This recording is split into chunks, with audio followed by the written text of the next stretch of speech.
Hello and welcome. I'm back to Ghost Frontline 2. I think it's been over a week since I last recorded this event.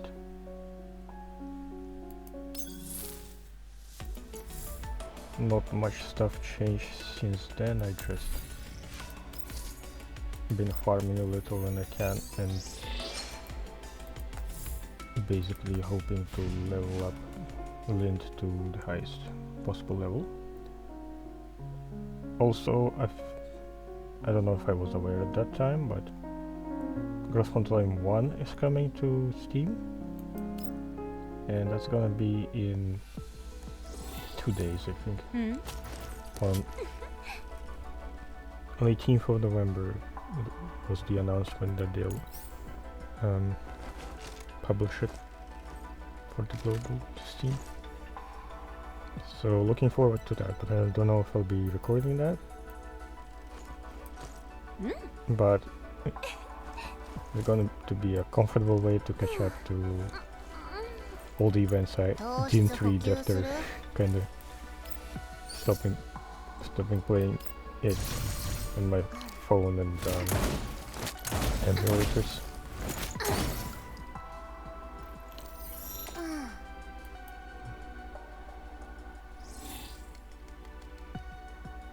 Yeah, okay. Purple gun leveled up. Unlock this thing, and guess I'll click it rip for now.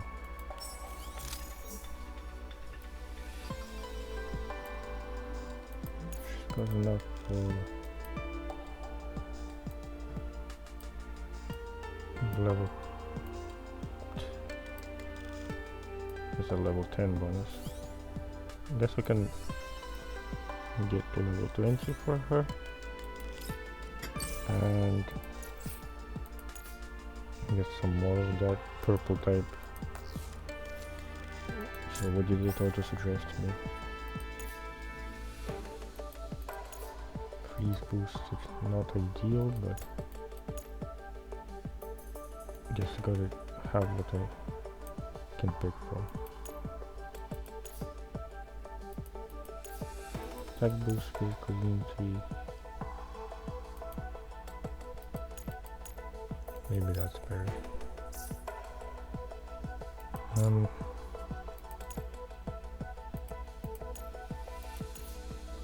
Okay, that's definitely good for her.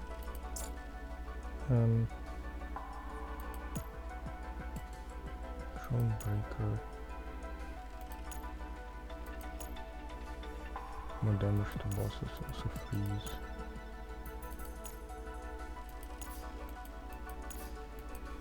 Let's do area of effect stuff. So all of these like flower things, very slight bonuses, but leveling up the main thing kind of adds more concrete ones. I guess area specialization not too bad. So let's see what I can get here.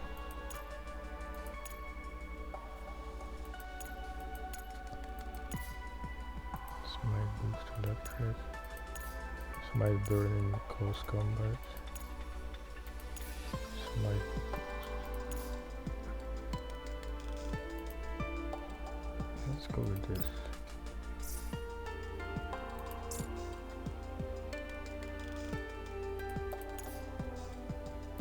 Damage reactive skills.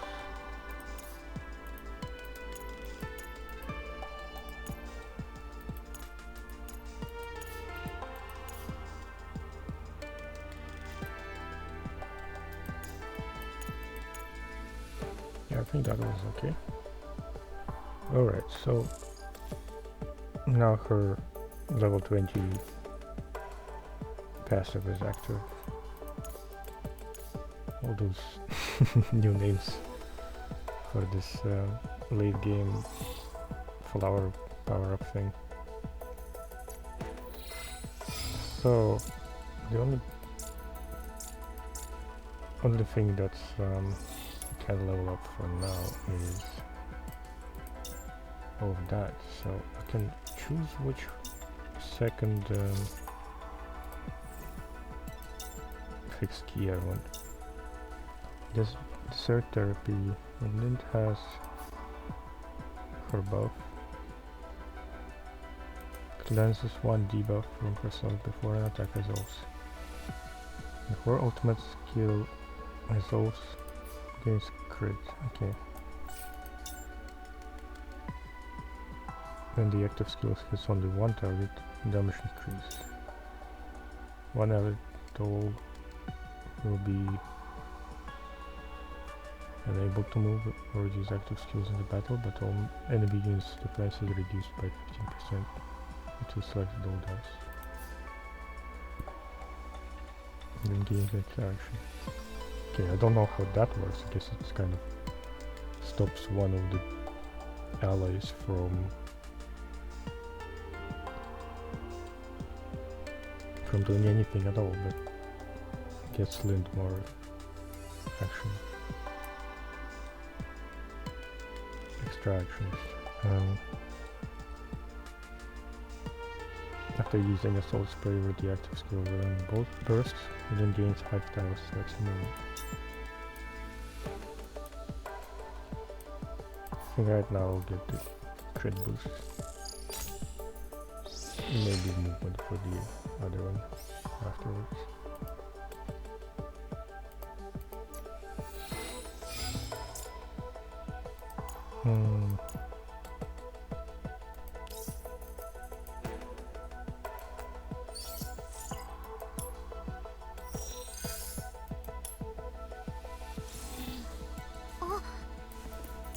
Okay, maybe level you up as well. Yeah, level 55, not bad. Who else is? You're also level 50.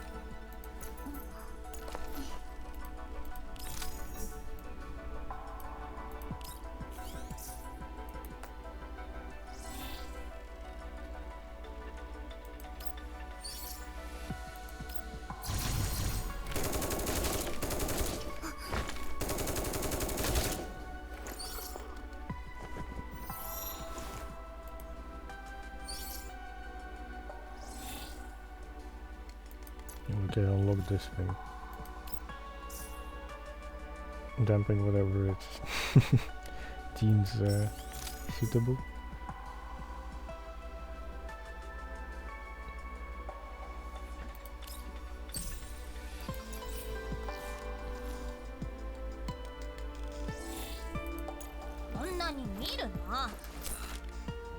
And I guess level 55 would work for you either. I don't have anything to level you up with, so I'm gonna do that later.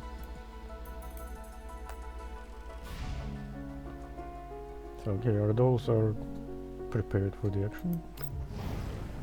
Probably over leveled for the story anyway. We've also got challenge mode unlocked. Maybe if I have time I can clear it a little bit of that.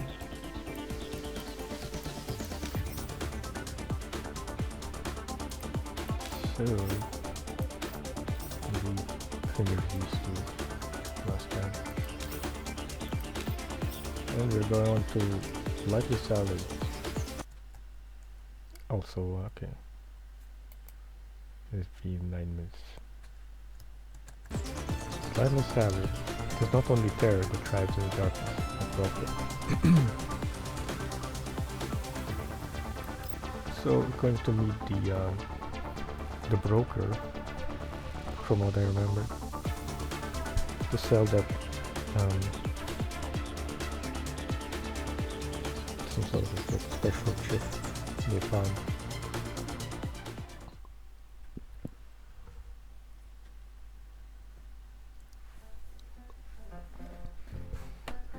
Cheetah follows Lynn to a seedy little alley in the yellow zone.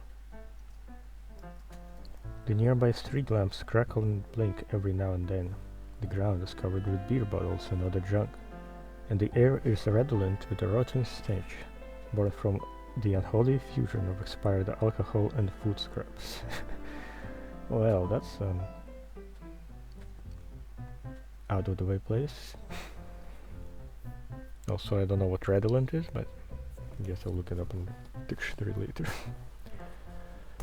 Let's see. Okay, it's been long enough that I don't remember what voice I put on for her, but let's see. Wow, is this the old hangout you were talking about? Can anyone who lives here really afford to buy that polyalloy card? You can find underground brokers anywhere. Why make a big deal out of it? Rather than worry about not being able to find a buyer, you should think about what you'll do if robbers suddenly show up. Lynn reaches into her waistband pocket. The hot sensation there helps calm her neural crowd down a little. Relax, we're both super strong tactical dolls, aren't we? Who would be dumb enough to try and mug us? Oh yeah, how did you meet that broker anyway? You know how you keep asking for materials for your inventions? Especially the stuff with really weird names? I can only get through less than legal channels. Did you only realize that just now? Huh? So that's how it works. I guess this broker guy really helps us out a lot. I'm suddenly filled with confidence about this trade. After hearing you say that, any confidence I had is gone. Lynn comes to a halt in front of a neon sign which seems to advertise a bar. Right, this is it. We'll do things like we discussed. I'll talk to the broker, you keep watch outside. Huh? You sure you don't want to let everyone's beloved genius, yours truly, handle the interaction? I already dealt with him several times before, so I'll probably have better luck haggling with him. You can take that mouth of yours and squawk if you see anything funny. Okay, so she left her on the lookout. Lind continues down another winding alley and arrives in front of a rusty door grate. She knocks lightly on it, and it cracks open a hair shortly afterwards.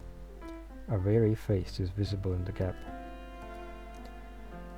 The man exchanges looks with Lind, then nods and opens the door, gesturing for her to enter.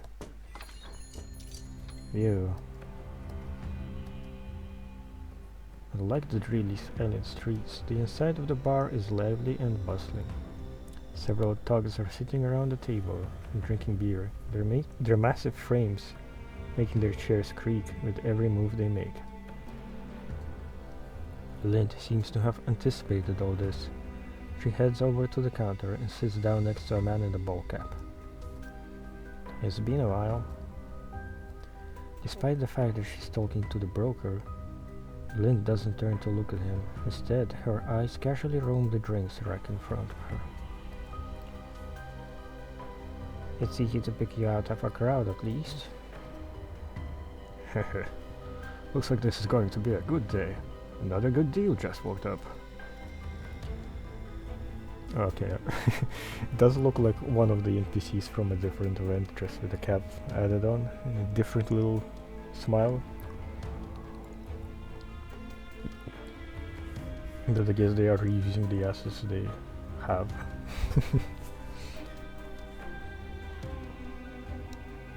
Let me think. The last time I saw you was... It seems you've got a wall of text you want to dump on me. But I'll just skip it if you don't mind. I didn't come here to listen to you reminisce. I've got something that ought to be pretty valuable, and I'd like you to take it off my hands. Saying so, Lind reaches into her waistband pocket and exposes part of the card. Freshly patented by Gerard Group. You interested?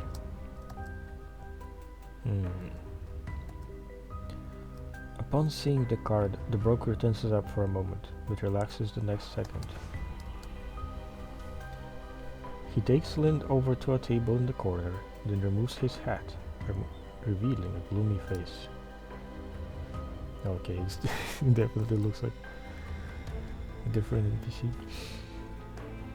Is that liquid phase shape memory alloy? That is rare.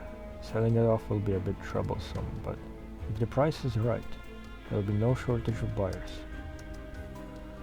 Provided, of course, that there is nothing wrong with the goods. You can just say you want to test it, you know? Lind humps quietly, then places the card on the table before sliding it over to the broker. He picks up the card and examines it in the dim light of the bar, then takes out a small knife from his waist. The edge slides across the surface of the card and the honeycomb patterns on it ripple and gleam. After seeing this, the broker nods. That's polyalloy, alright. How much do you want for it? This much will do.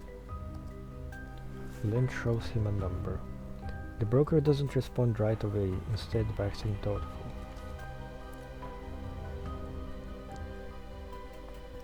The card in his hand drums against the table with a tap tap tap.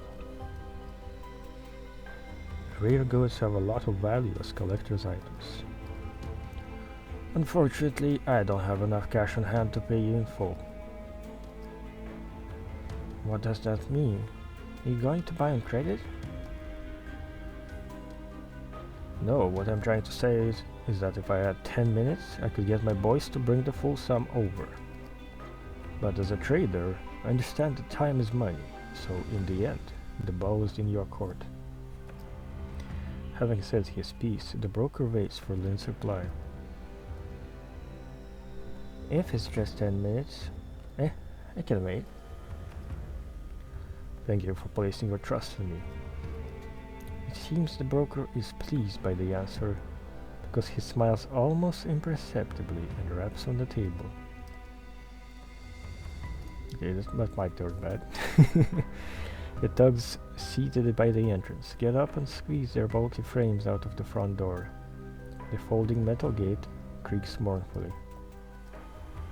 After that, the broker snaps his fingers and someone places a steaming cup of coffee in front of Lind. The sweetness of the double-sugared beverage allows her frazzled nerves to relax a little. This seems to be the first time I've sold you something, right? Thought you'd want to haggle more about the price. I've never skimped on the money as long as the goods were worth it. That's my principle as a businessman. So, if I'm not wrong, the last time I saw you, you were alone. Turns out you got yourself a crew pretty fast. Is this the secret to making it big in business? Well, I've been slumming it all over yellow zones for so many years. Makes sense to get a few buddies, right? Strictly speaking though, that isn't the secret to making it big in business. That would be profit above all. The sound of scattered footsteps echoes down the alleyway, heading for the bar. Lynn glances through the window and sees several Viagras walk past. Alright, I knew it. And when an opportunity comes to kill two birds with one stone, no businessman would refuse. Click. Lind hears the crisp sound of a chambering round from behind her. She turns and sees the broker's mouth twisted into a savage grin. The muzzle of his gun pointed between her eyes. Okay, so he's working with Viagras and wants to rob her. Just then, she gets a transmission from Cheetah. Hello? Hello? Can you hear me? I saw a bunch of armed Viagras heading towards the bar just now. Better keep your eyes... What's wrong with the signal here? Hello? Lind, there are Viagras headed towards the bar. Be careful. Wow. Thanks, Cheetah. That warning came just in time. A pack of Viagras bursts into the bar, and they all point guns at Lind. Lind shakes her head, ignoring Cheetah as she repeats hello over the channel and tightens her grip on her gun. I was hoping we could settle this in a civilized way, but it looks like that's not an option anymore. Fine then. I've been pissed off all night. Time to take it out on you. Hello, Mom. Oh hey, it's daytime suddenly.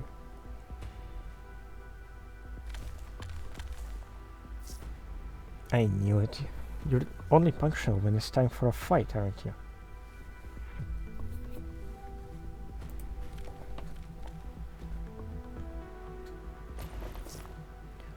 Wow, Lind, how did things end up like this? Did the negotiations break down or something?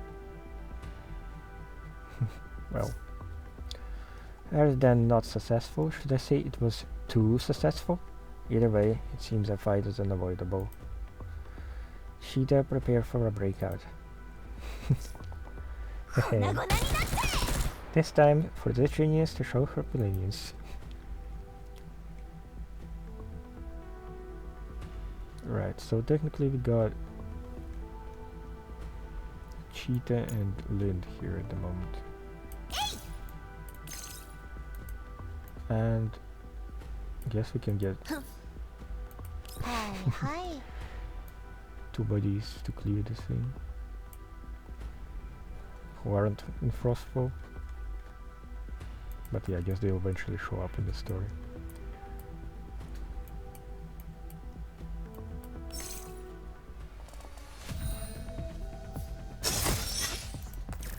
But yeah, the normal story levels for the enemies are like 15 and up.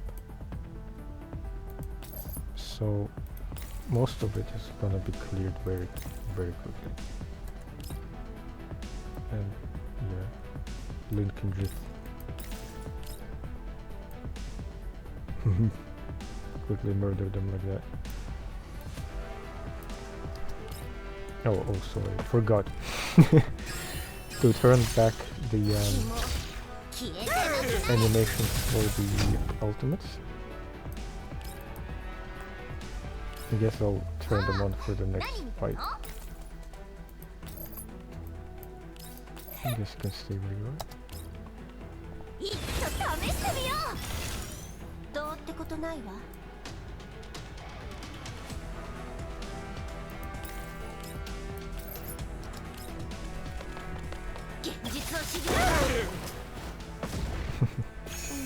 It was like he also like throws a grenade with her legs somehow.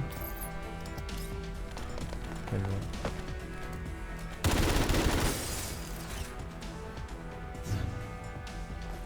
Oh, okay, forgot about that one. Well, Cheetah can deal with him. And I'll turn on the ultimates to not skip.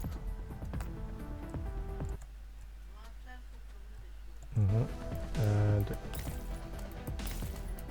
go for it.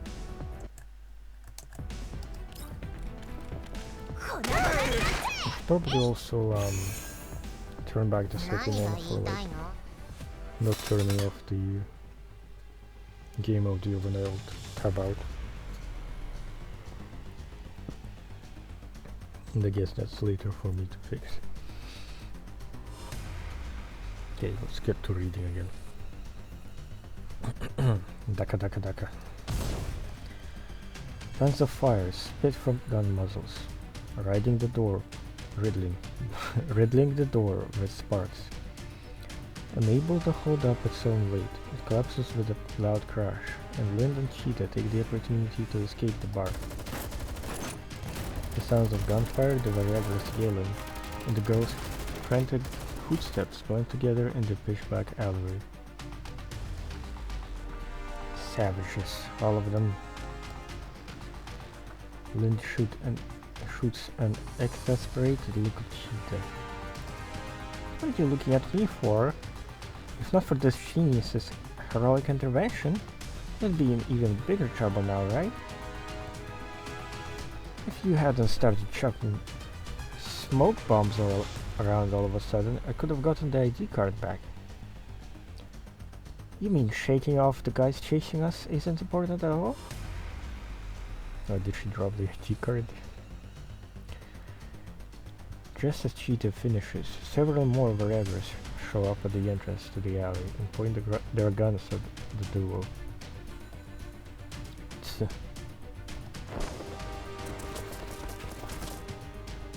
Lynn grabs Cheetah and yanks her into a side alley. Several bullets hit the wall behind the place where they were a moment ago, throwing up wisps of dust. All the escape routes we planned have been cut off by Varegars. What will they do now? Do you have any other backup routes? Well, if there is no way out, why not just make one? Lind shifts behind Cheetah and pulls her trigger. A hail of buckshot forces the pursuing Varegars back, and they duck behind cover. Bang, bang. Then Lind swings her muzzle over and takes out the Varegars trying to ambush them from the flanks.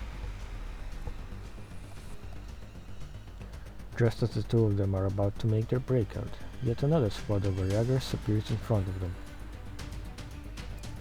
There they are! Don't let them get away!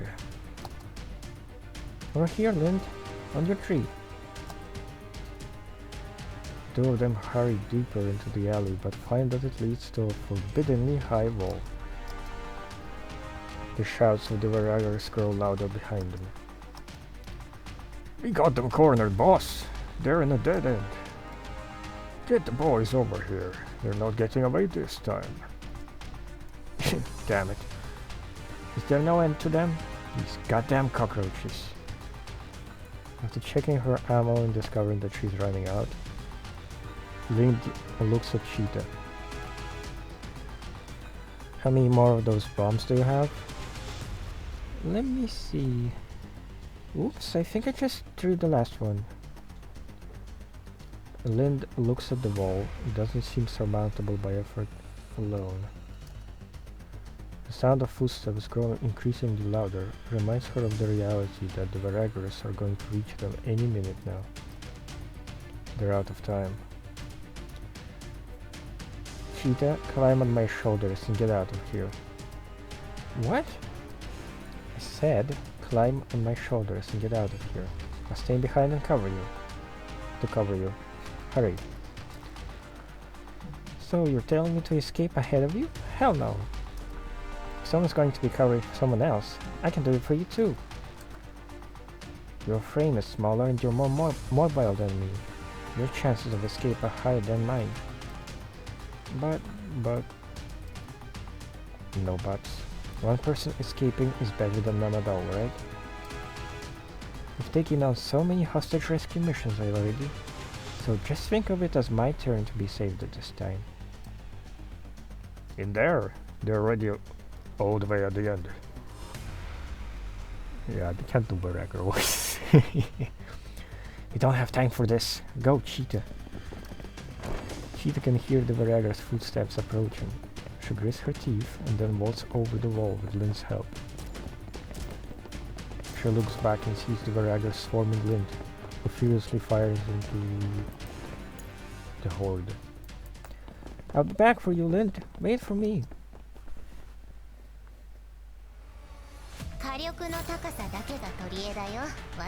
Well, just got captured.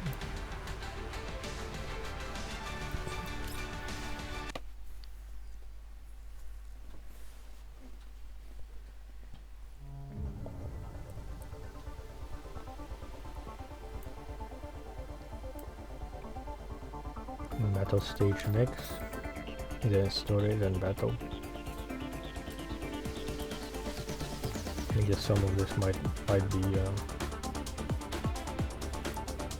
not reached in this particular recording. I'll see how much free time I have actually.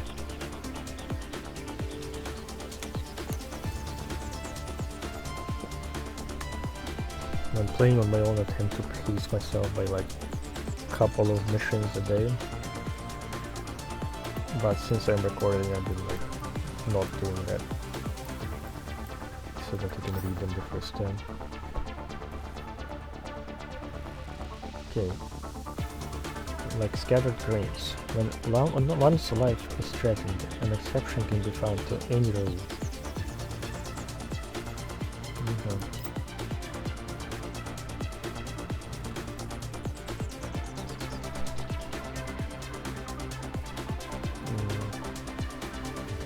Probably need to check how my recording is doing. 30 minutes.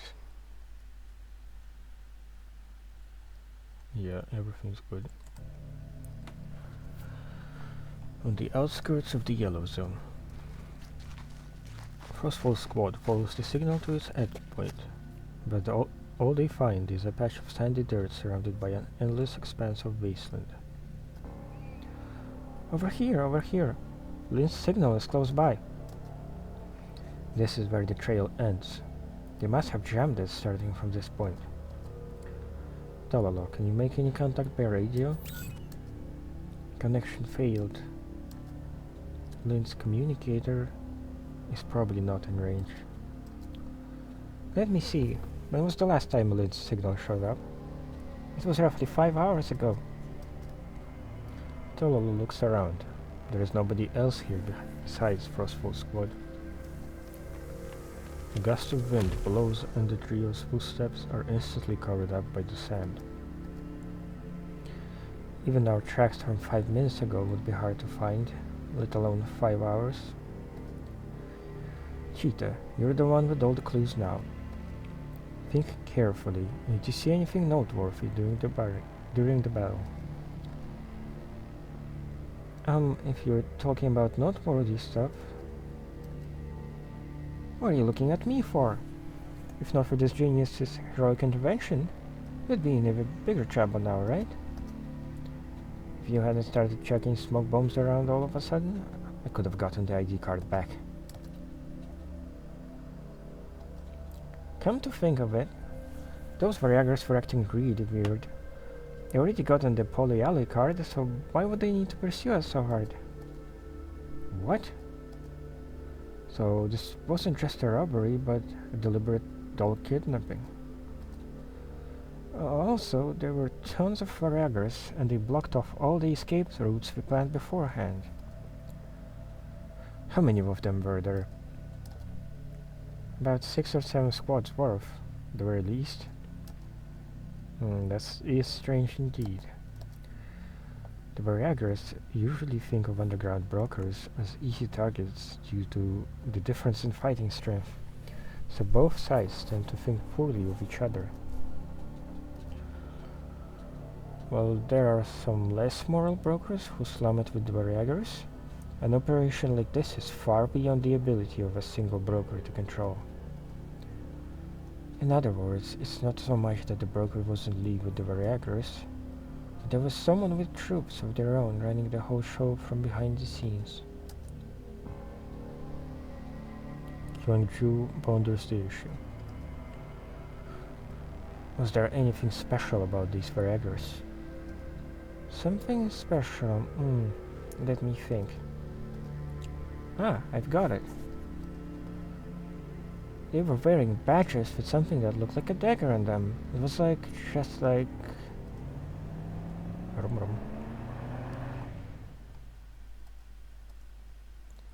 Leader, picking up an unknown signal nearby, approaching us from the south. The roar of an engine precedes the sight of a great jeep cresting a sand dune. Thick black smoke spews from behind it, as the noise shatters the peaceful silence of the desert. Just like that insignia on that jeep. They were the ones chasing me and Lynn last night.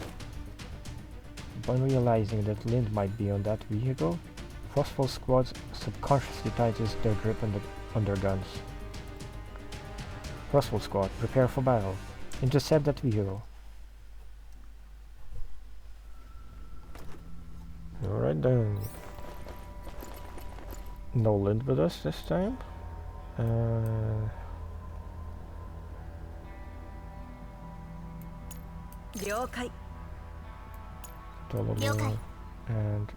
who can be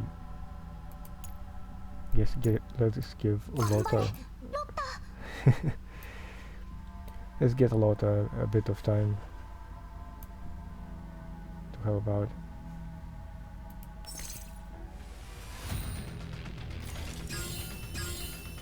By the way, do I have my battle settings? Yes. Sound. Plus the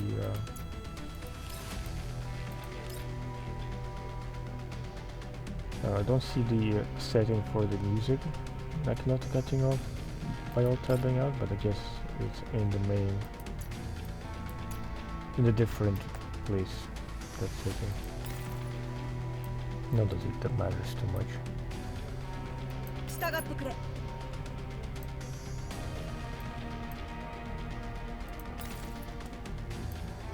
It's kind of funny, the ancient Chinese outfit for Queen Zhu instead of her normal outfit.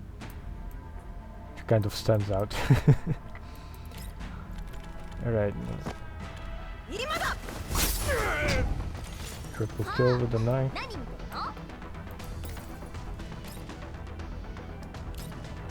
Just let's get everyone power up.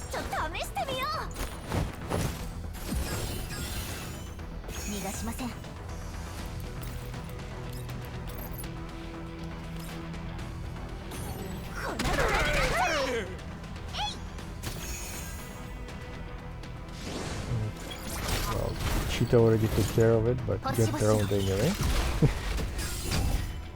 And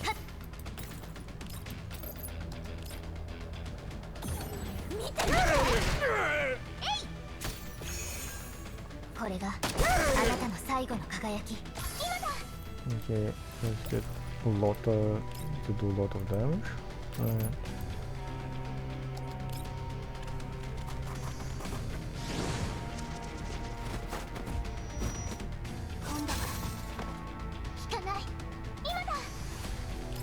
And she can finish this guy off. Yep.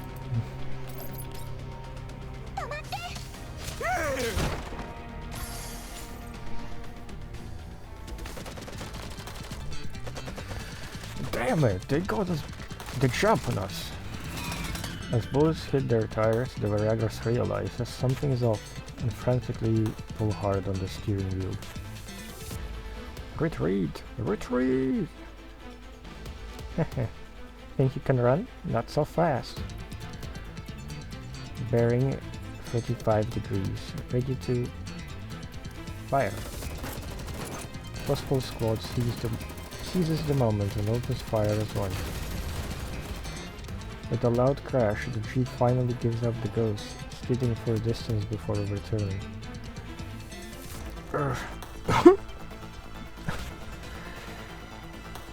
Leader, we've intercepted the vehicle. I'm heading in to search it.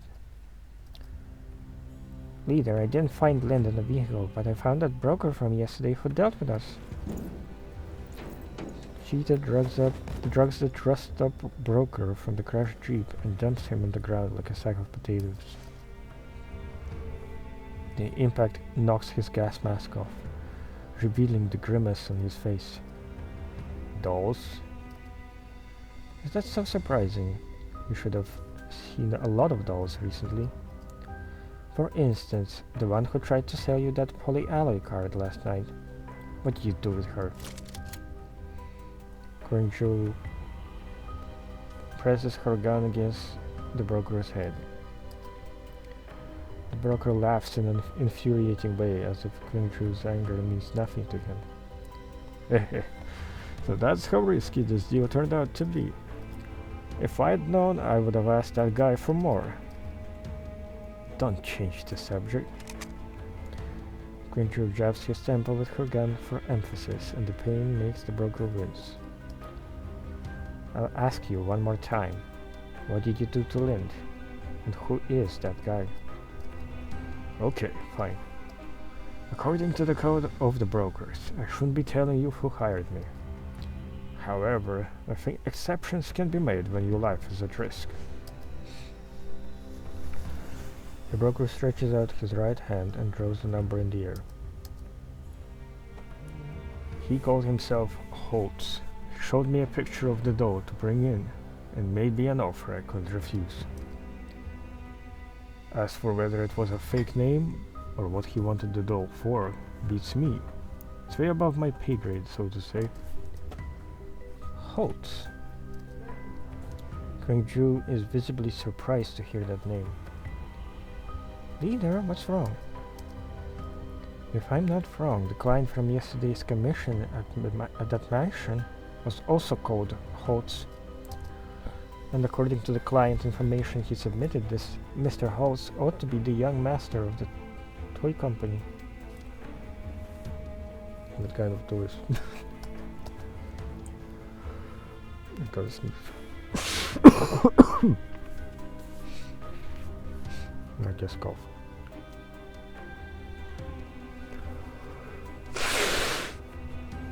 Okay. Wait, seriously? What would some little prince from a toy company even want with Lind? I'm not sure, but I am sure that Miss Hellion's information is correct. Where did you hand her over? It was due south from here, at the port on the edge of the Yellowstone. Miss Doe, if you ask me, we can talk terms here and make a mutually profitable Bam.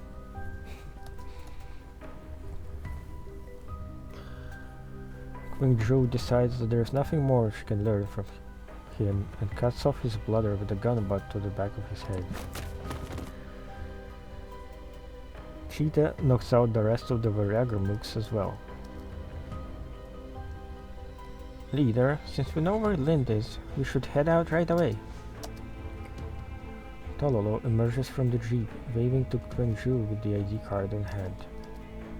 Search complete. I've recovered the Pony Alloy card. Yes, Lind might be in danger, so we should move quickly. Crossfall squad, head towards the port at maximum speed. And off they go.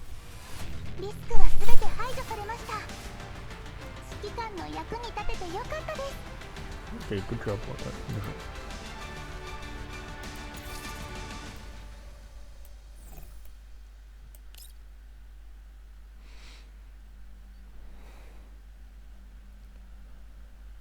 So, got a story note this time. I think I'll take a little break, kind of reading for some time, so just getting myself some water. See you in a few. I'll stop the recording and then resume it. Okay, I'm back. Let's get to reading more.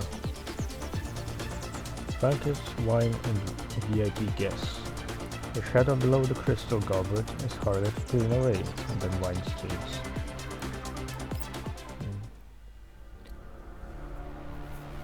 They on a ship? Or is it just some sort of warehouse thing? The veil of night settles over the quiet port. Rusted cranes stand in formation by the waterline, a testament to its past glory. Currently, most of the street lamps by the shore are damaged, blinking on and off intermittently. Crossfall squad huddles in a dark corner of the port, studying a massive cruise liner moved to a pier. Okay, so it is a giant cruise liner.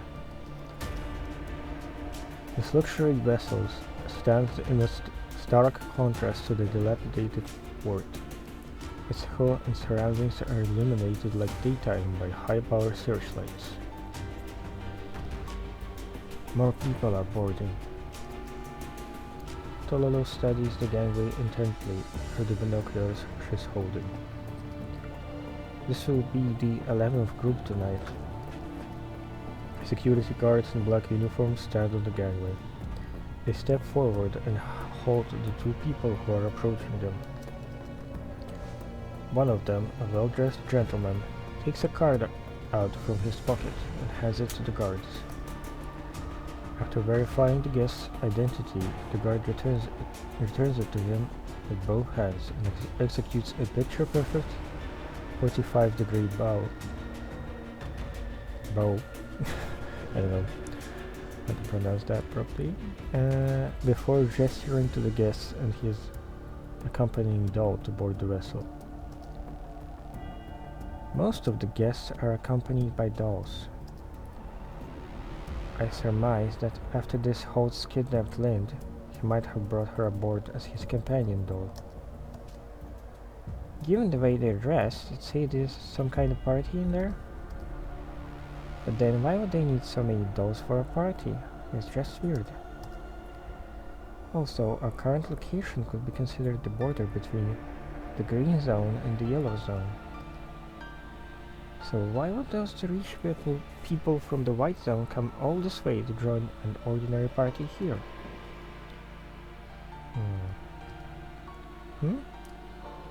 Tolo, why are you looking at me? I was just surprised. It turns out even you can say something useful at times, Cheetah. So you're taking shots at me now that Lind is gone, Tololo?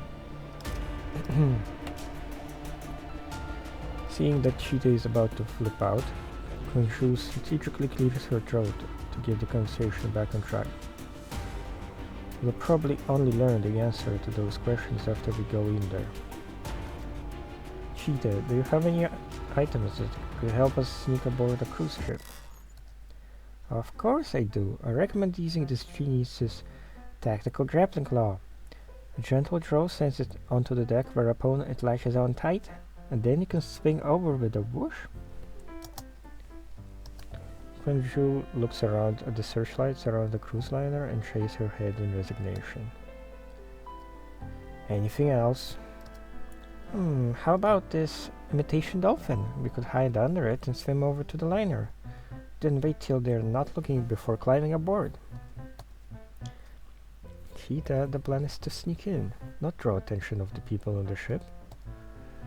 I knew it. I was clearly imagining things when I thought Cheetah could be useful. Hey, I heard that, Tolo. Fine then, why don't you come up with a solution of your own? If stealth isn't an option, let's just walk right in. What? It looks like this cruise liner is for the members only. While the perimeter security is very tight, the security procedures for boarding are fairly simple. All guests have to do is show their ID. And this is what they were showing to the guards. Tololo takes out the polyalloy cards that she recovered from the broker and puts it in Khonshu's hands. So we'll be posing as guests then. Yep, based on what we saw just now, it's not unusual for a guest to board in the company of a doll. So we should be able to get 2 people in there. As for whether there will be further security measures after we get in, that remains to be seen.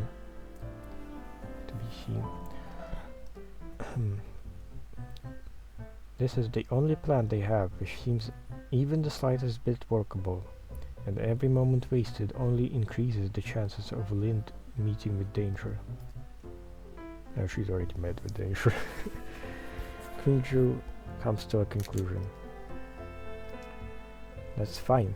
We'll leave 1 person outside to respond to any changes in the situation and minimize the risk of failing the mission. I'll disguise myself as a guest. As for Tololo and Cheetah...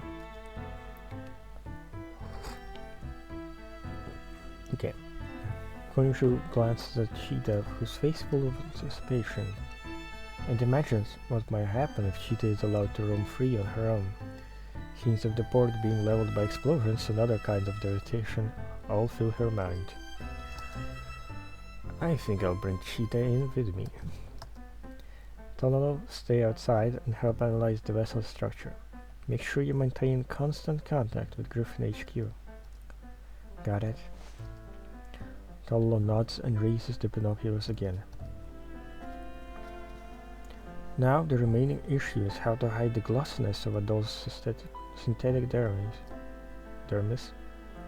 guess the skin. Hehe, that's easy, leader. Just leave it to me. At last, it's the time for my genius invention, Skin Walker Spray to shine. What a name, what a name. Soon Tolo was watching Kyungju and Cheetah approaching the gangway through her binoculars. Greetings. Your identification, please. Kyungju hands the guard the ID card with her left hand. Her right is behind her back, feeling for her dagger. The guard eyes Kyungju very wearily. Is something wrong, madam? Are you not feeling well? Ah, I feel a little hot under these searchlights. Be quick about it, please. The guard sticks the card into the reader. There's a quiet beep and the word success appears on the screen. We apologize for your discomfort, madam.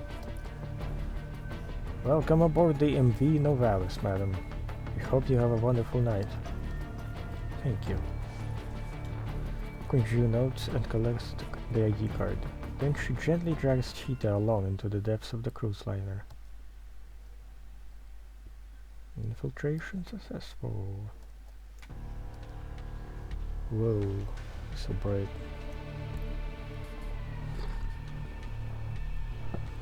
The liner's interior is decorated in a Baroque style, with crystal chandeliers hanging high overhead, filling the hull with brilliant illumination.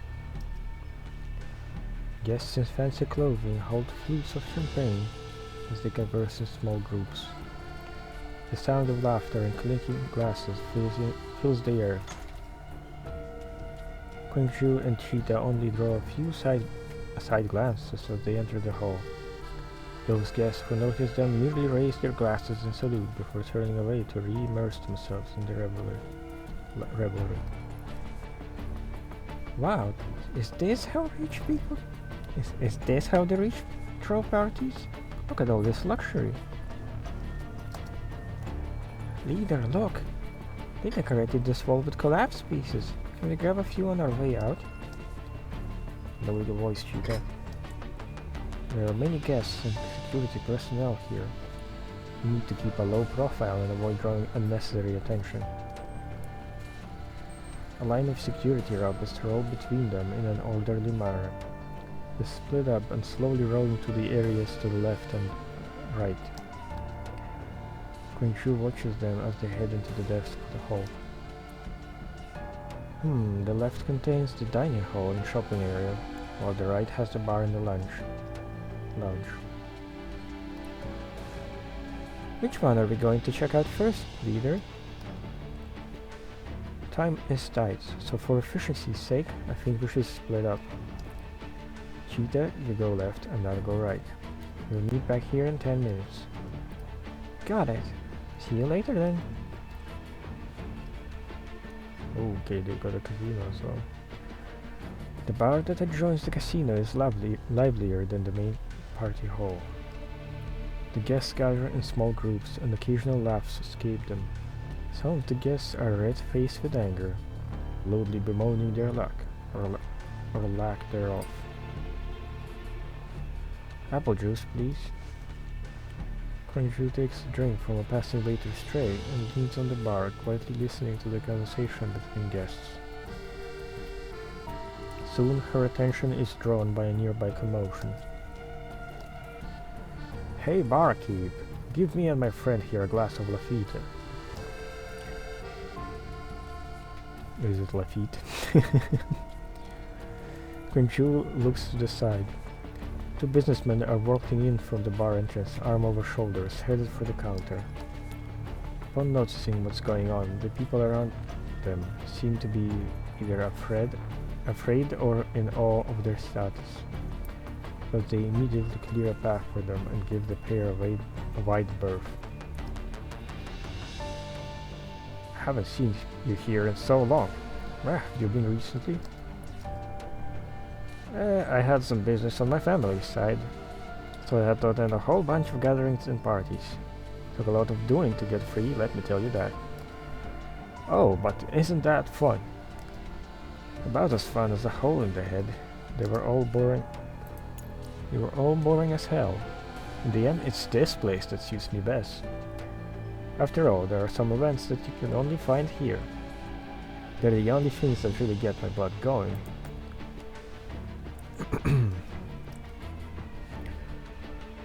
The rich man taps the table with a knuckle and then points down.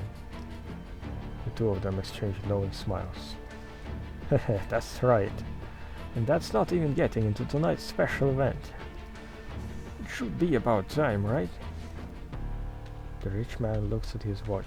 The gemstones set into the hands, glistening with the crimson light. He laughs, then takes an exquisitely made metal box from his coat pocket, revealing a neat row of gold casino chips. Since we got some time, why don't we go do something fun to whet our appetites? The card tables have been boring as hell during the past few weeks without you. It'll be my pleasure. A hint of excitement crosses the wealthy man's face. He nods and snatches up his glass and drinks it in one gulp. He then addresses his suit while the other man pats his shoulder. The two of them get up and head towards the casino. Before long, they're lost in the flow of humanity. And so, in a crowd, I guess. Quinju places her empty, long-stemmed glass on the counter before nodding to the bartender and withdrawing to the main hall. At the same time, Cheetah returns from the dining hall. Leader, listen to me. I found two really weird things. Quinju nods, indicating that Cheetah should continue. Remember what Tololo said about seeing humans with doll partners at the port? But I didn't see any dolls in the main hall. Where did they all go? Don't know that you mention it. I've only seen humans here too. See? If Lind were taken onto the ship by that guy, she would have been put somewhere out of sight with all these other dolls. Keeping track of the dolls' movements is definitely important. Well done, Cheetah. That was a very important clue. I've got more awesome stuff in store. Take a look at the pictures I managed to secretly take with my microcam.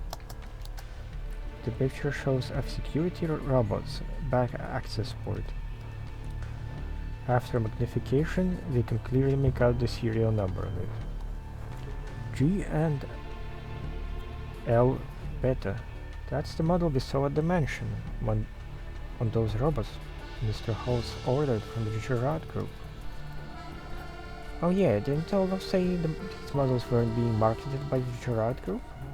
Don't tell me this entire ship is Gerard Group property? That's definitely possible. However, it's also possible that the Gerard Group merely lent technical assistance to the ship operators. Regardless of which case turns out to be true, the one thing we know for sure is that this ship is firmly linked to the Gerard Group.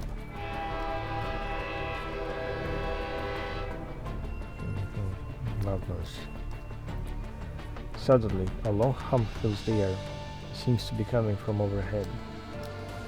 What's going on?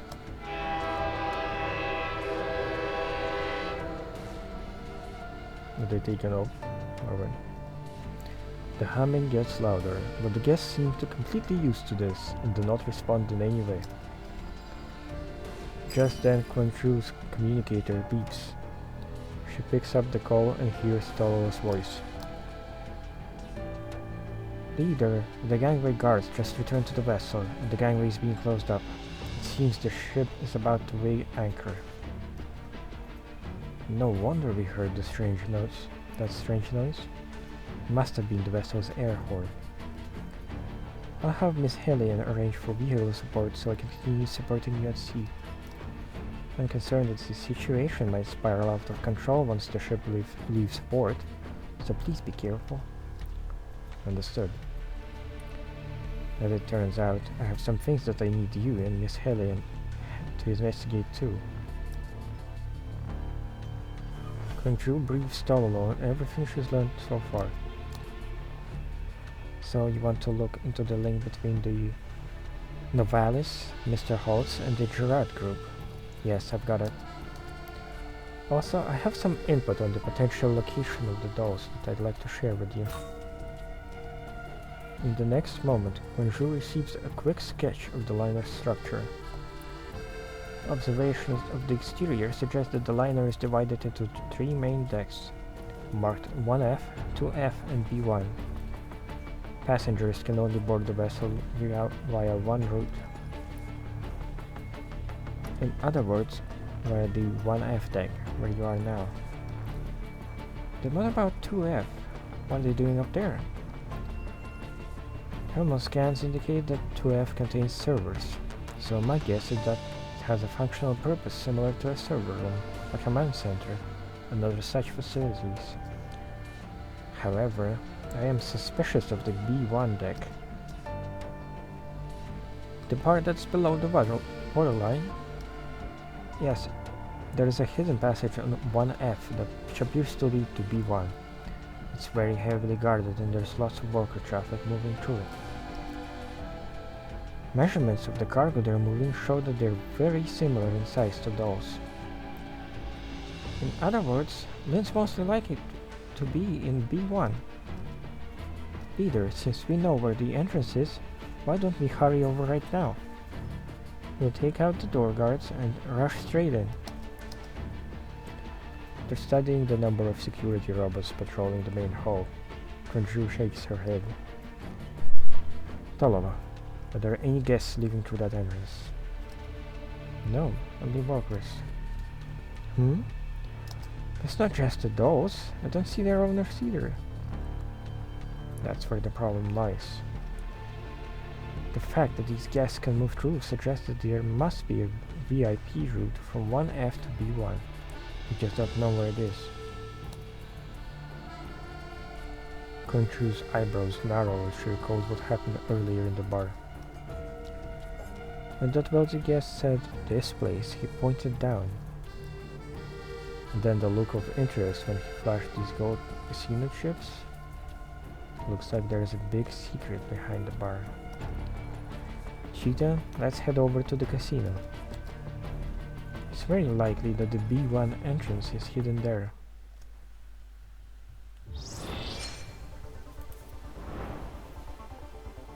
I guess there are gonna be doll fights happening or something. Even though they're outlaws. Private invitation. Congratulations, you have been chosen as the most special guest for this event. Well done.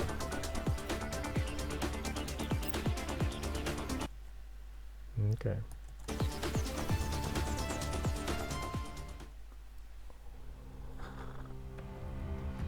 Okay, we finally get to see what Linda's up to.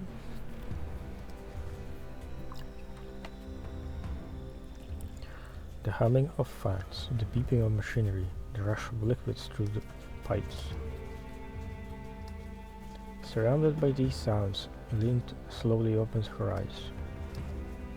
Damn it, my head hurts. The room before her is dark.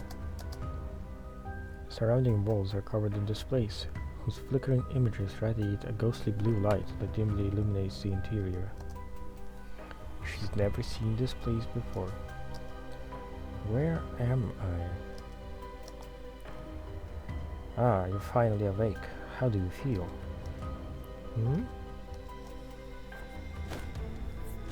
Lind shudders as she hears an unfamiliar voice speaking directly into her ear and reflexively reaches for her gun, only to find that she is securely bound to the chair she is in.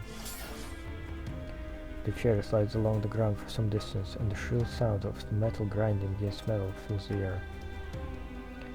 The man laughs sadistically as he watches Link struggle. No need to be so anxious. I'll give you your gun back later. What's with the Joker getup? Lynn looks to the side and sees a man in fancy clothes leaning against the control console, a mocking smile on his face. He has one hand in a pants pocket and holds a long-stemmed glass in the other, blissfully savoring the fragrance of the wine within. The man slowly raises his head and exhales a long, slow breath. Even the best wine only shows its true worth in the eyes of one who understands it. Similarly, even the most powerful doll can only show its true power when wielded by a capable master. If I were you, I'd feel honored to have been chosen by a professional like me. Wow. I need to check this. Cat got your tongue? Are you in such awe of my presence that you cannot muster up the ability to speak? No, it's just that you're trying so hard to be cool, but all you're doing is being cringe instead. Is this what passes for businessmen these days? Have you fallen so low that you've resorted to kidnapping dolls? You really do anything to make a quick buck, wouldn't you? The corners of the man's mouth twitches visibly. He takes a deep breath and forces a smile to his face once again. It looks like I'll need to properly introduce myself. My name is Carl Holtz, a genius who made best-selling toys at the age of 6. Even a doll should have heard of my name when the magazines published it. Harl? Who's that? Not Harl. Carl. Nope, doesn't ring a bell. So, what does this have to do with abducting dolls? Okay. My father, Yakov Holtz, is the supervisor of the Gerard's Group Robotics R&D department. You should understand what that means, right? Our family hasn't fallen so far that we need to kidnap dolls to sell for money. So you're not a failure of a businessman, you're a failure of a Neba baby then. If your aim was to bring me here so I would praise you, you picked the worst person imaginable for the job. Carl's mouth twitches even more intensely now. Damn.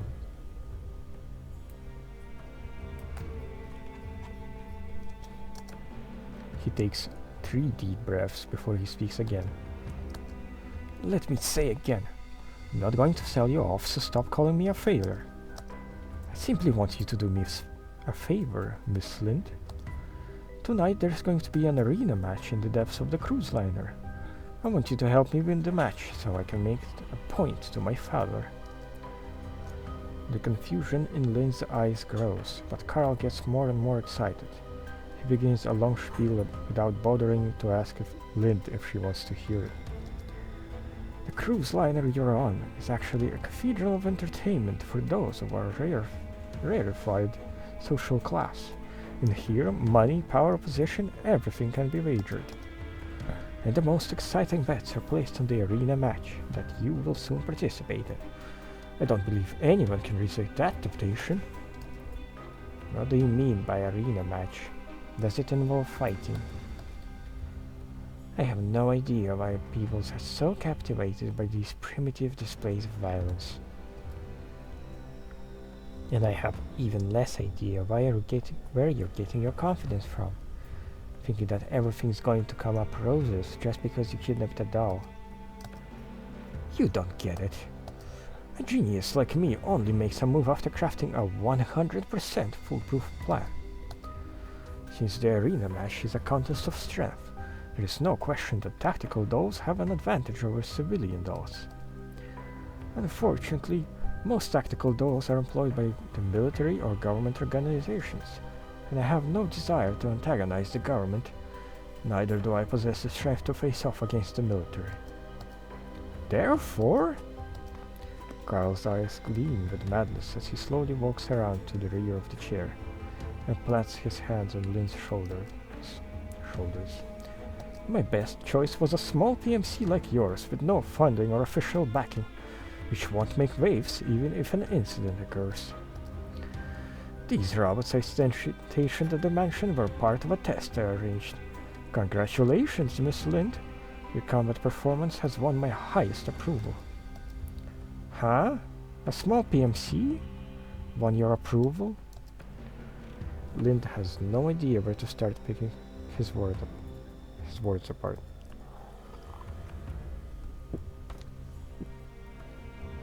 You're an adult, right? Do you not even know about Griffin and Krieger? 10 years ago, Griffin was the premier PMC in the country. You were still probably playing with literal dolls somewhere. This plan of yours is so full of holes, it's more like a fishing net. 100% foolproof, my ass. For example, if I hadn't gone to sell off that card, wouldn't your plan have derailed right from the start? But in the end, you went out and tried to sell it, right? That just proves my plan worked. Even if you hadn't taken the card, then I would have uncancelled my future commissions with Griffin and continued trying to lure you out. As long as I could get away as long as I could get you away from Griffin, I'd have a chance to make my move. Carl begins rambling to himself. The mania in his eyes gradually fades, replaced by gloominess. Humph, the Viraggers were useful for that, at least. Offer enough and they'll solve any kind of problems for you. If you hadn't mentioned Gerard Group just now, I'd probably have mistaken you for some stupid playboy. Do you actually think those Viragger thugs can be trusted? Are you retarded? How the hell did the Gerard Group manage to produce a failure like you? Damn. Shut up. Carl's expression shifts and he tightens his grips on Lynn's shoulders. The sudden pain forces Lynn to frown. Shut up, shut up, shut up! Stop calling me a failure! You're the same as all those people from the Gerard Group. All you do is piss me off.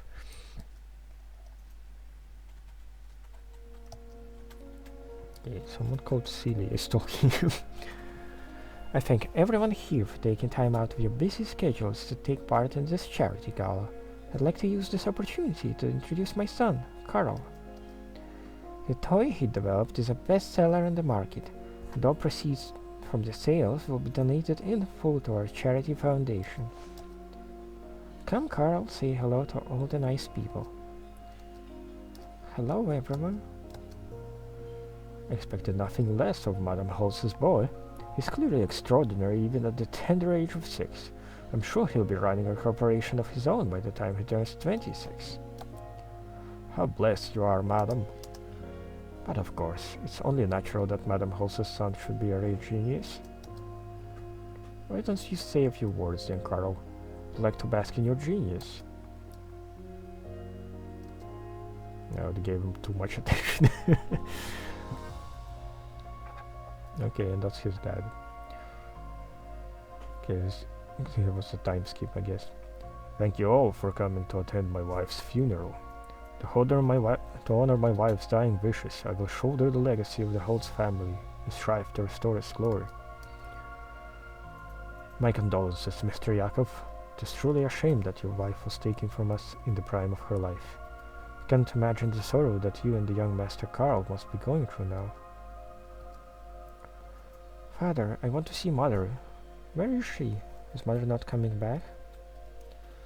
Silence, Carl. Stop whining like a little failure. My apologies. something. Sometimes it double clicks so it skips. Seems we have shown you an unseemly side of ourselves. Oh, here comes the failure of the Holtz family. Still playing with toys at this age? The Holtz boy never really grew up, did he? Why don't you say a few words, Carl? Teach us how to be a spoiled failure who doesn't even care about how pathetic he is. The experimental funds I gave you were so you could develop mechanical products that would contribute to the Gerard Group, not to waste on playing house. I wasn't expecting you to make a decent copy of that at all, but are you saying you can't even figure out a way to defeat it? Is that it? How did Celia give birth to a failure like you? Damn, they were so harsh on him though. I am Karl Holtz, the heir to the Holtz family. It's the one thing if father looks down on me, but for a mere doll to do the same? What right do you have to criticize me? The hands gripping Lynn's shoulders suddenly let go. Then a fist whistles through the air before slamming into the side of Lynn's head. The impact of the fist and her head hitting the back of the chair briefly dazes her. Lynn turns and looks Carl straight in his angry bloodshot eyes. You mad, bro? So the heir to the Holtz family went to all this expense just to capture a mere doll. Doesn't seem very smart to me. And besides, why exactly should I do what you tell me? I can control those berserk robots. I have access to Gerard's group's latest technology. You've already seen those robots before. They were under my control. Soon you will too.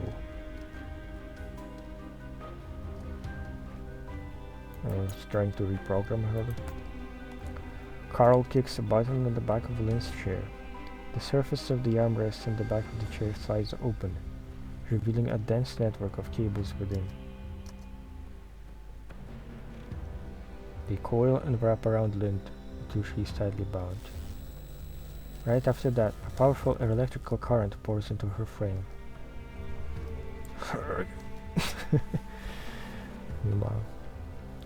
Pain fills Lynn's neural cloud and she can't help the grunt that escapes her.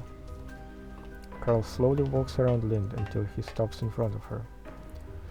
You're right, I don't need to capture an ordinary PMC doll. After all, an ordinary doll wouldn't have given me such an amusing reaction. You, on the other hand, are a different story. After all, you are a ULSD test type with sensory feedback comparable to that of a human being's. Okay, how does he know that? Isn't that right? SIC 012? I guess he got connections with whatever lab was producing her. Lind hasn't heard the designations ULSD and SIG 012 in a long time. Her pupils suddenly contract as she hears them spoken once again. The experimentation regime she endured as the ULSD was a nightmare that constantly haunted her. She'd never revealed that part of her past to anyone else apart from the commander. I actually don't know much about that as well, but I think there's more about this in Project Neural Cloud, the other phone game by Mika. Anyway, how did you... Lynn wants us to ask just where he learned the information from, but the agony in her frame keeps her from speaking. All she can do is watch as he takes out the remote control, and see him smile coldly as he presses the button on it. Ugh. Streams of data and electrical current slam into Lynn. Her pain is amplified numberless times. Carl's body seems to distend away in a distance, only to roll back in front of her as though in a slow motion. Trunk data washes over Lynn like a flood, filling her neural cloud and assaulting her level 2 layer. The tearing pain of the forced override process pours into every corner of her frame. And shit. That sucks. Her visual models shut down amidst the pain, and her vision fills with a cold white light. Lynn struggles to see amidst the radiance, but all that greets her is an endless void. Countless alleys appear out of the virtual nothingness, slowly creeping toward her. Things are looking very bad for her indeed. Damn it. The only good thing about all this is that she has her trusty Auto 12 in hand, and with it her confidence returns to her. Lynn raises her gun. I cannot die. I will not die. Not here. Okay, so I guess we're gonna fight virtual elites.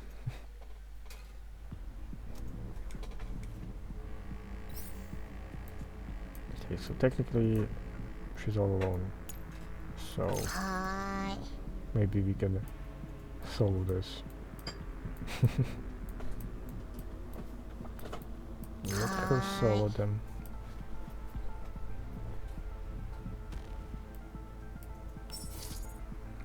I know.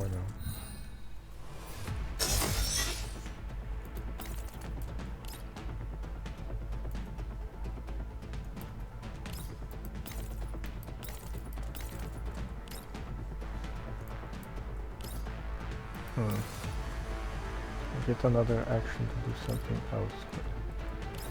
Where can I position myself so that it reaches? I guess I'll do it that way first.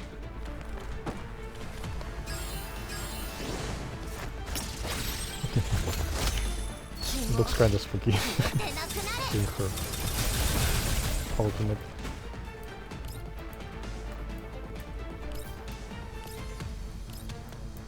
Okay. Can't reach anybody right now.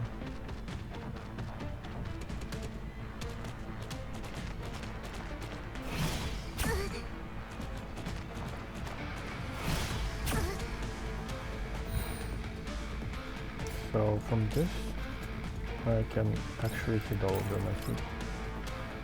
Yeah, her area of effect is pretty weak.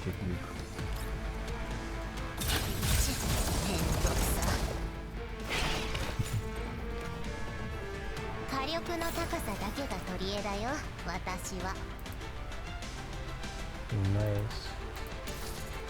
Okay. Let's see what's gonna happen next.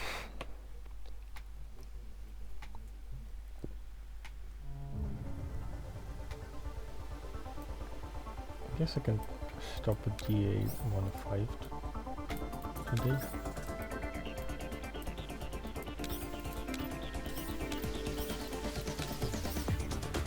Let's scroll it through. Well, I guess we'll find out later.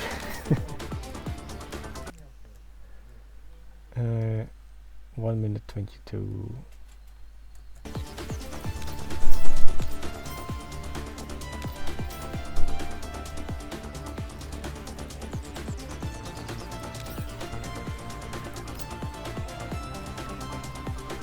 And by 1 minute I mean 1 hour, 22 minutes. How long I was recording for.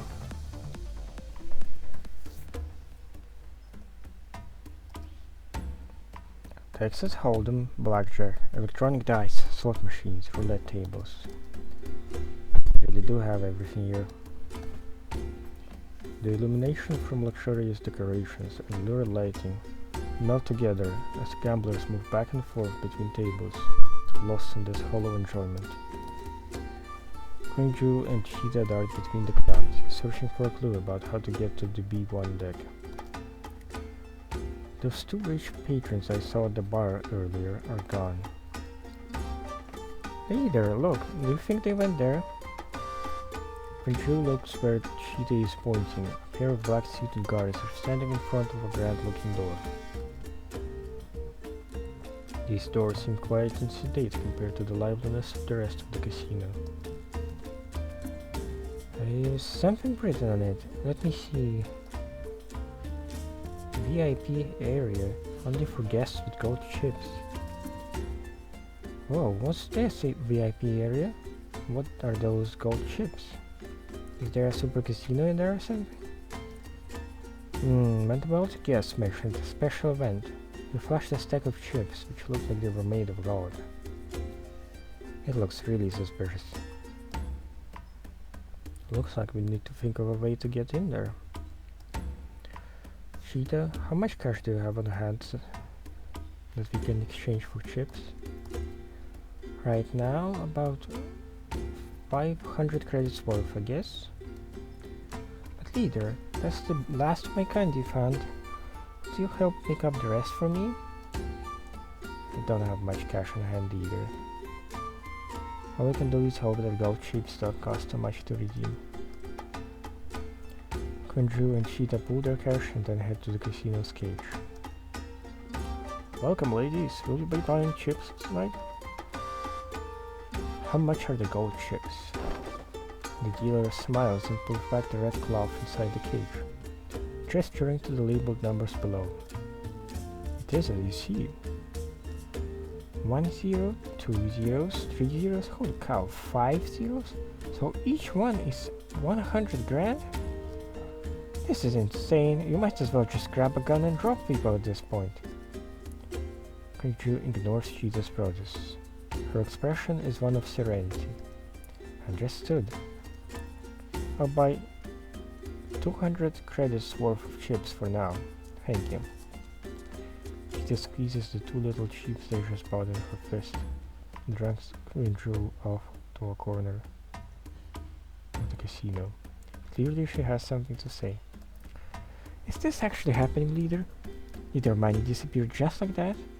And even after all that, we only got those 2 measly little chips.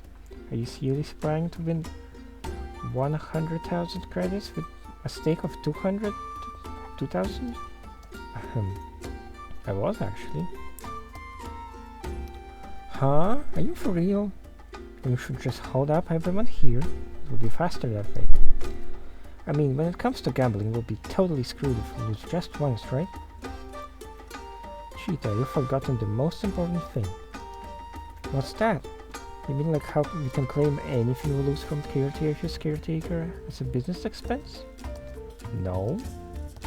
What's important is that we won't lose. Okay, this seems crazy, but yes, they do have a plan. Saying so, Quinju takes the chips from Cheetah before flipping them up into the air and neatly catching them. We are dolls, and this advice we will not lose. For a moment, Cheetah stares blankly at the gleaming confidence in Quinju's eyes. Then she gets what Quinju is hinting at. A wicked grin spreads across Cheetah's face and she rubs against Quinju. Rubs up? Hehe, I get it. So you're going to cheat then, is that it, leader? It's not cheating, just leveraging our advantages as dolls. Quinju looks at the card tables in the distance.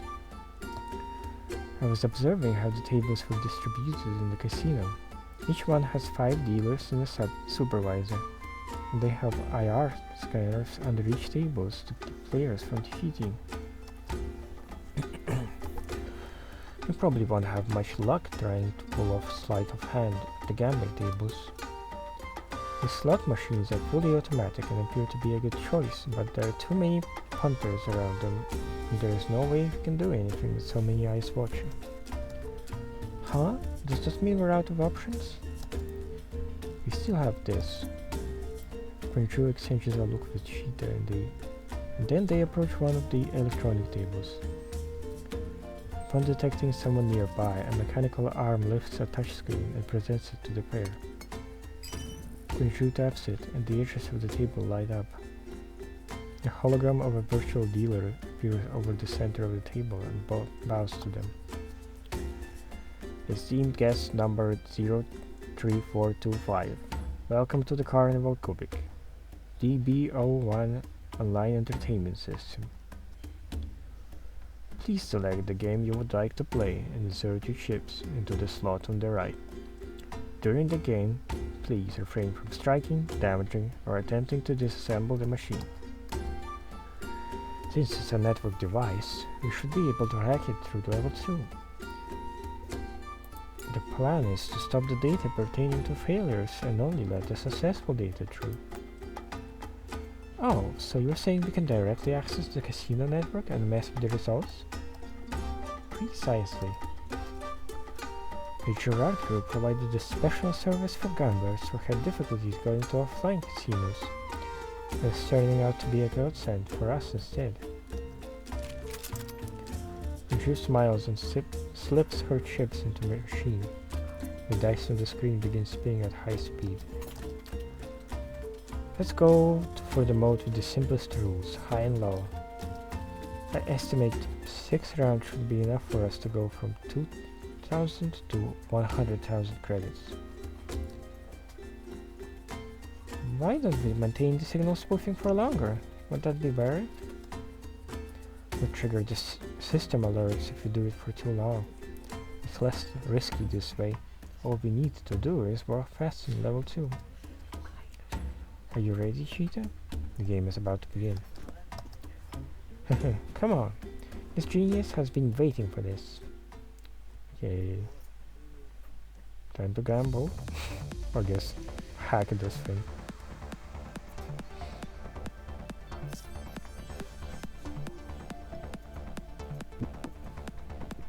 Are these the dice programs for the Carnival Cubic?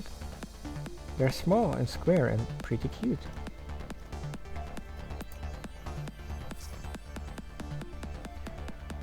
Cheetah, don't get careless. I can only spoof the air signals for a few rounds. We need to take care of this ASAP.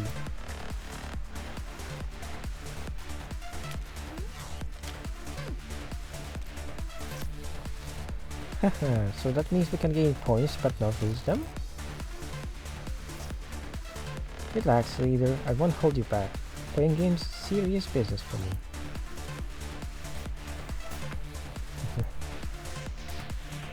Achieve a score. Okay, so it might have movements. I like the music though. After being attacked, randomly roll a number between 1 to 6. Okay, let's see how it's good.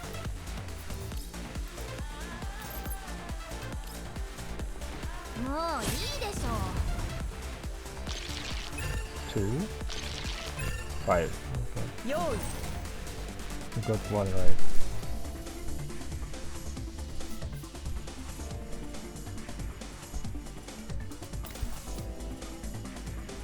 Sensible bettings. Okay, we got new skills here. Take the Carnival Cubic within 4 tiles and roll a die. Throws 1, 2 or 3 gain 3,000 points. Sensible betting high. Select the Carnival Cubic within 4 tiles and roll a die. Shows 4, 5 or 6. Okay, so we bet high or low. Let's do high.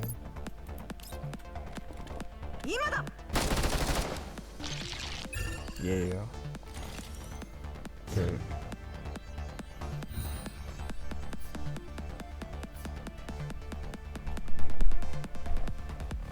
All in high or all in low?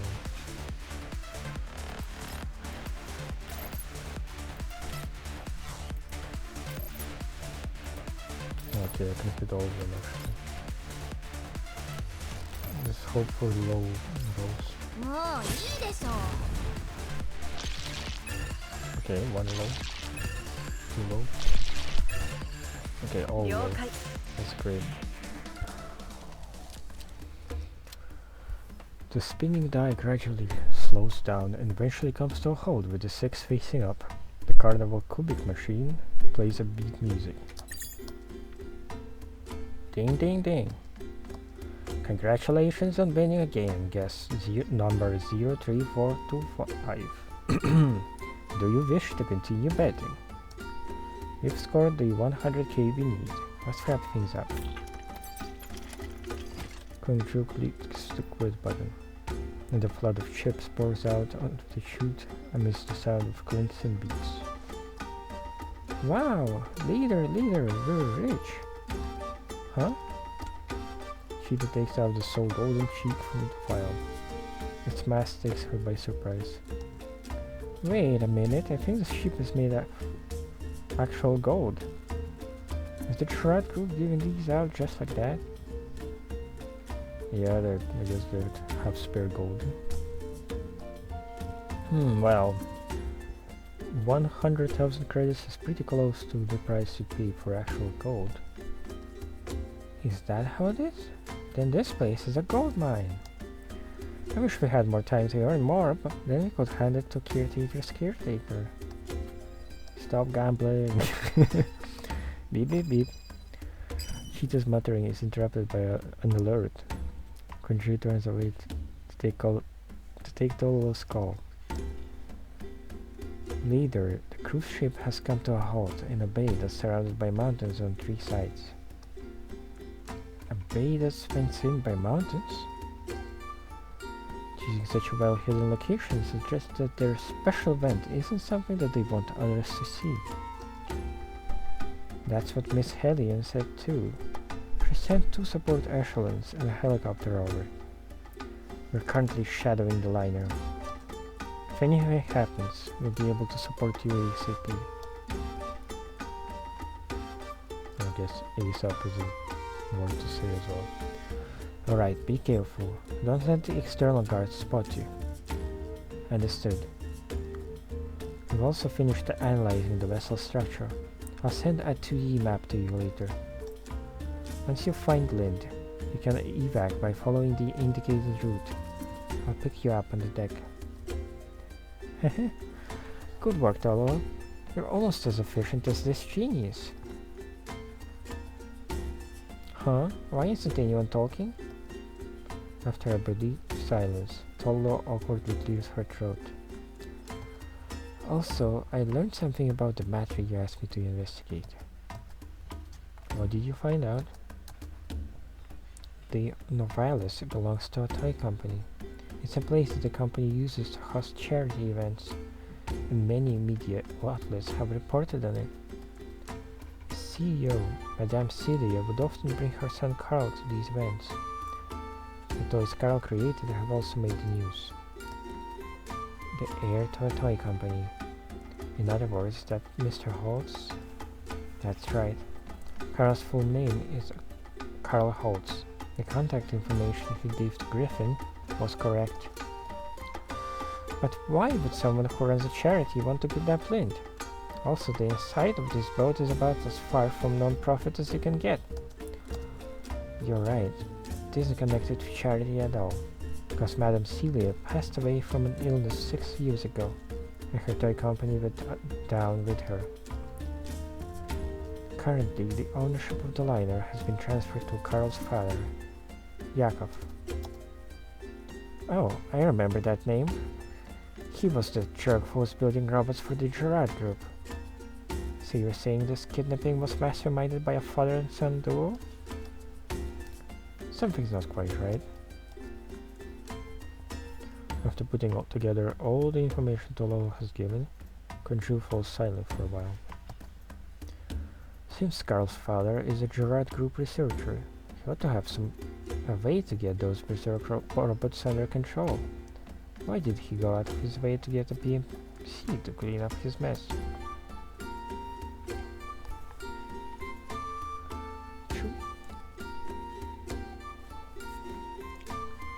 Oh, sorry. Need to sneeze. Not as fast. Okay, let's get back to it. Could he have been trying to get us to pick up that ID card? That would make it even weirder. Given the Gerard's group wealth and power, they would definitely have access to in-house paramilitary forces. They wouldn't need to hire criminals like the Varaggers, and they most certainly wouldn't need to resort to such roundabout means to kidnap Lind. The most likely possibility is that Carl didn't want to draw the group's attention, and all this was simply a personal initiative. So you're saying Yakov doesn't know about this? Indeed.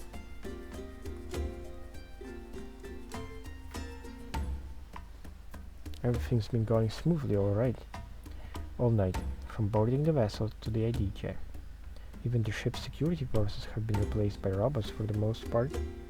I think it's less that he doesn't know and more like he isn't even on the ship at all. Both sides of the line go silent. Well, even if we know all this, we still don't know what the kidnappers are trying to accomplish. There's still too much that we don't know. All we can do is head down to the B1 deck and see if we can find more clues there.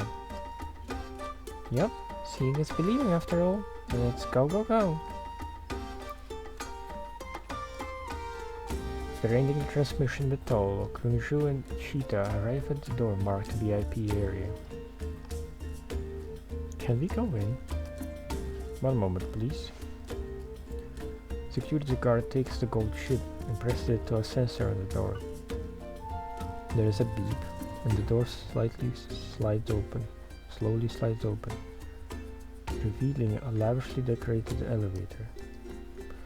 Please proceed, ladies. Heh, it's a lift. Looks like our guest was on the mark. I hope we'll be able to see Lynn soon. The pair enter the elevator while holding these thoughts in their hearts. The heavy doors separate the inside and the outside like a wall. There is a muffled commotion from behind the door, as though the sound is being muffled by some invisible membrane. As the feeling of weightlessness from the elevator's descent grows, this noise becomes clearer. Hums. Until the elevator comes to a halt and the doors slowly open.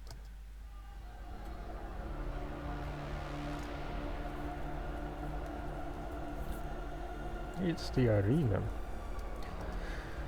Shouts and screaming fill the air, and a mix of sweat, blood, and stimulants hits them in the face like a physical blow. What on earth is this place? Like the brightly lit 1F, B1 is dim with blood-red lighting. In the center is a huge circular arena surrounded by maniacal fans. Their formal attire cannot hide the bloodlust in their eyes. The sound of cheers and curses blend together, as though this is their paradise of release. And in their arena, a red doll and a blue doll are engaged in combat. The payout odds for both sides fluctuate over the overhead screen, and the shifting numbers have the audience in their grasp. It's as though the entire B1 deck is in the grip of some indescribable frenzy. How could this be happening? Don't tell me they kidnapped Lynn to... Okay, audience going wild. Oh! Suddenly an ear-splitting cheer comes from the crowd. Qingshu and Cheetah look towards the arena. The red doll has her foot firmly planted on the blue doll's head, and the shiny floorboards reflect her crushed, distorted face. The red doll raises her sword high, aims for her opponent's shoulder joint, and forcefully drives her weapon home. Gwarg! The blue doll's right arm is parted from the rest of her body, and she rolls several meters away, coming to a halt at the edge of the arena. The disarmed blue doll curls up on the ground, moaning in pain. The doll's pitiful cries are immediately drowned out by the cheers of the audience. In the very next moment, the big screen above the ring zooms in on the red doll's cold eyes. Humph. Krolek? Question mark? Maybe it's another model. Another one of the same model.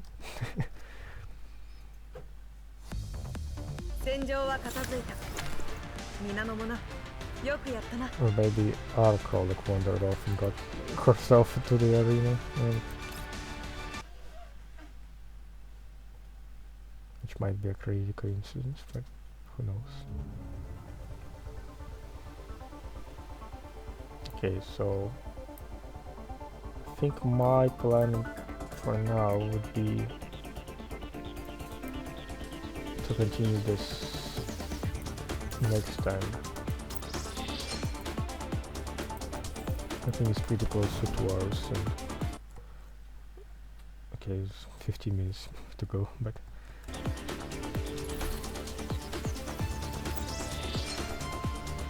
my voice is getting tired. Reading too long, so I'm gonna pace myself. So the 3 next stages will be some other day. Let's say hello to Klukai, and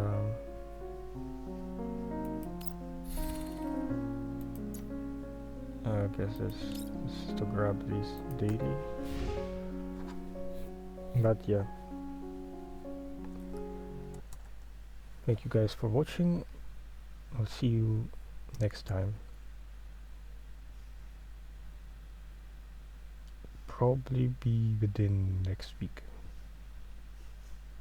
since the event got like 8 or 9 days left. So yeah, I'll finish that then. See you guys, bye.